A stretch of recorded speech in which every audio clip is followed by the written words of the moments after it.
தேவன் ஜெபத்தை கேட்கிறவர் மட்டுமல்ல, அந்த ஜெபத்திற்கு பதில் அளிக்கக்கூடியவர். அதுவும் மக்களுக்கு புரிய வேண்டும் என்று சொல்லி வேதாகமத்தில் அநேக வாக்குத்தத்தங்களை கொடுத்திருக்கிறார். 91 சங்கீதம் 15 வசனம் வாசிங்க. அவன் என்னை நோக்கி கூப்பிடுவான், நான் அவனுக்கு மறு உத்தரவு அருளி செய்வேன். பாருங்கள், அவன் என்னை நோக்கி கூப்பிடுவான். நீங்கள் கூப்பிடுவீர்களே ஆனால் அவர் உங்களுக்கு மறு உத்தரவு அருள் செய்வார்.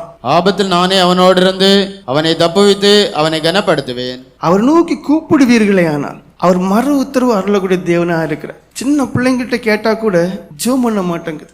வாலிய பையன்மார்கிட்ட கேட்டு பாருங்க, பிள்ளைகிட்ட கேட்டு பாருங்க, ஜெபம் பண்ண மாட்டேங்கிறாங்க. கல்யாணம் முடிஞ்சு சபைக்கு தான் வரக்கூடியவங்ககிட்ட கேட்டு பாருங்க, ஆம்பளைங்க பெண்கள்கிட்ட ஜெபம் கிடையாது. ஒரு நாள் நீ எத்தனை நேரம் மணிக்கு ஜெபம் பண்ணாயா, இல்லை நீ ஜெபம் பண்ணியான்னு கேட்டா தலையை தொங்க போடுறாங்க, இல்ல கள்ளத்தனமா ஒரு சிரிச்சிருக்கிறாங்க, அல்லது ஒருபடி மேல என்ன சொல்றாங்க, ஜெபம் பண்ணேம்பாங்க. எப்படி ஜெபம் பண்ணா, எப்ப ஜெபம் பண்ணு கேட்டா காலையில எழும்பும்போது ஒரு ஸ்தோத்திரம் சொன்னேன், நைட்டு படுக்கும் போது படுத்து கிடந்து ஒரு ஸ்தோத்திரம் சொன்னேன், அவ்வளவுதான். மக்களுக்கு ஜெபம் என்று சொல்லும் போது அது மிகவும் கடினமான ஒரு காரியமா இருக்கு. ஆனா நீங்கள் ஆசீர்வாதத்தை பெற வேண்டுமே ஆனால் ஜெபம் தான் உங்களுக்கு தேவன் கொடுத்திருக்கதான ஒரு காரியம். கடைசி காலத்துல இருக்கிறீங்க. சாத்தான் ஜனங்களை வஞ்சித்து கொண்டே இருக்கிறான். அவன் ஜனங்களை சுய புத்தியில நடக்க தூண்டி கொண்டே இருக்கிறான். வேதம் சொல்லுது, சுய புத்தியை சாராதே. அந்த மனுஷர்களுக்குள்ள அநேகமான கேள்விகளை எழுப்பி எழுப்பி எழுப்பி அவங்க நினைச்சிட்டு இருக்காங்க இதெல்லாம் பரிசுத்த ஆவியுடைய ஆலோசனை. இல்லை, நீங்க அசுத்த ஆவிகளை பிடிச்ச ஜனங்கள்.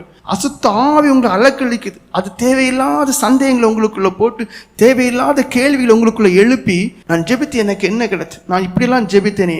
பாவத்தை விட மனம் கிடையாது, இச்சை உடையவர்களா இருக்கிறாங்க, தேவனுக்கு அந்நியனாகவும் பகஞ்சனாகவும் இருக்கிறாங்க. ஏதோ தனக்கு ஒரு தேவை வரும்போது கூப்பிடும்போது தேவன் பதில் கொடுக்காதனாலே ஜெபத்தின் மீது விசுவாசமற்றவர்களா இருக்கிறாங்க. சாத்தான் எத்தனையோ ஜனங்களை வஞ்சித்து கொண்டு இருக்கிறான்.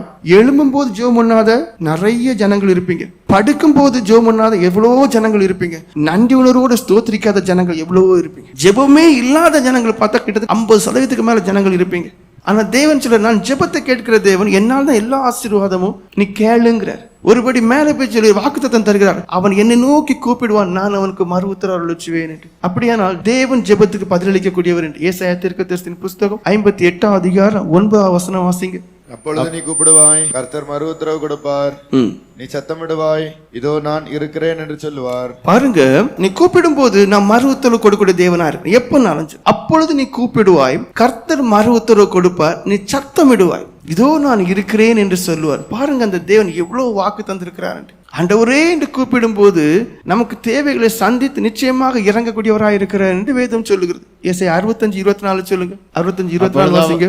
அப்பொழுது அவர்கள் கூப்பிடுகிறதற்கு முன்னே நான் மறு உத்தரவு கொடுப்பேன். ஒருபடி மேல போய் கூப்பிடுவதற்கு முன்னாடியே இருதயத்தில் நீங்க தியானம் பண்ணும். என் இருதயத்தின் தியானம் உமக்கு முன்பாக பிரியமா இருக்க கடவுது என்று சங்கீதக்காரன் சொல்வார். அப்பொழுது அவர்கள் கூப்பிடுவதற்கு முன்னே நான் மறு உத்தரவு கொடுப்பேன், அவர்கள் பேசும் போதே நான் கேட்பேன். பாருங்க, ஜெபத்தை கேட்கிறவரே என்று சொல்லப்பட்டிருக்கிறது. நீங்க கூப்பிடும் போது அவருடைய செவிகளுக்கு அவர்கள் எட்டுகிறது. உங்களுடைய ஜெபங்கள் அவருடைய சமூகத்தில் போய் சேருகிறது. நான் பதில் கொடுப்பேன் என்று தான் சொல்கிறான். எரேமியா தீர்க்கதரிசியின் புஸ்தகம் 33 அதிகாரம் 3 வசனம் வாசிங்க. என்னை நோக்கி கூப்பிடு, அப்பொழுது நான் உனக்கு உத்தரவு கொடுத்து நீ அறியாததும் உனக்கு எட்டாததுமான பெரிய காரியங்களை உனக்கு அறிவிப்பேன். பாருங்க, என்னை நோக்கி கூப்பிடு. வேதாகமத்திலே வாக்குத்தத்தமாய் நம்ம கொடுத்துருக்கோம். விசுவாசத்தின் அளவு பெரிதாகுவதற்காக, நம்முடைய விசுவாசத்தினுடைய அளவு பெருகுவதற்காக, ஜெபத்தை குறித்தான சந்தேகங்கள் எல்லாம் மாற்றப்பட்டு போவதற்காக, தேவன் ஜெபத்திற்கு எப்படி பதிலளிப்பார் என்றதான அந்த எண்ணங்கள் எல்லாம் நம்மளை விட்டு மாற்றப்பட்டு போவதற்காக தேவன் ஜெபத்தை குறித்தான வாக்குத்தத்தங்கள் நமக்கு திரளாய் தந்திருக்கிறார்.